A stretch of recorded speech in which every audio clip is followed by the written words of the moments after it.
Die geloof waardeur ek lewe, saamgestel uit die geskrifte van Ellen White. Iets beter. Ek stel die Here altyd deur voor my, omdat hy aan my regterhand is, sal ek nie wankel nie. Psalm hoofstuk 16 vers 8. Wat Christus ook al van ons vra om te verloon, bied hy in plaas daarvan iets beters. Dikwels koester die jeug voorwerpe, strewes en plesiere wat dalk nie boos lyk nie, maar wat tekort skiet aan die hoogste goeie. Hulle lei die lewe af van sy edelste doel.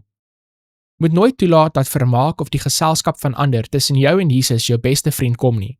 Wanneer natuurlike neiging jou in die rigting van die vervulling van 'n selfsugtige begeerte trek, stel die Here voor jou as jou raadgewer en vra, sal dit Jesus behaag? Sal dit my liefde vir my beste vriend vermeerder? Sal hierdie koers my liewe verlosser bedroef? Sal dit my van sy geselskap skei? Sal Jesus my na die plesierpartytjie vergesel, waar alles ligtheid en vrolik sal wees, waar daar niks van 'n godsdienstige aard, niks ernstigs, geen gedagte aan die dinge van God sal wees nie. Christene het baie bronne van geluk tot hul beskikking, en hulle kan met onfeilbare akkuraatheid bepaal watter plesiere wettig en reg is.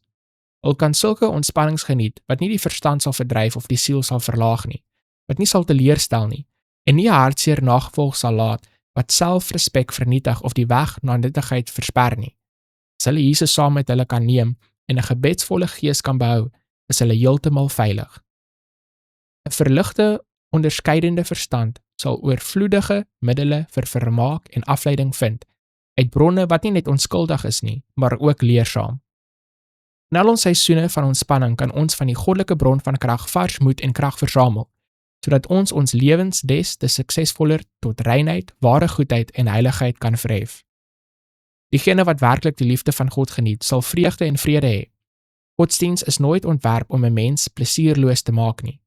Wat kan groter geluk teweegbring as om die vrede van Christus te geniet, die helder sonskyn van sy teenwoordigheid?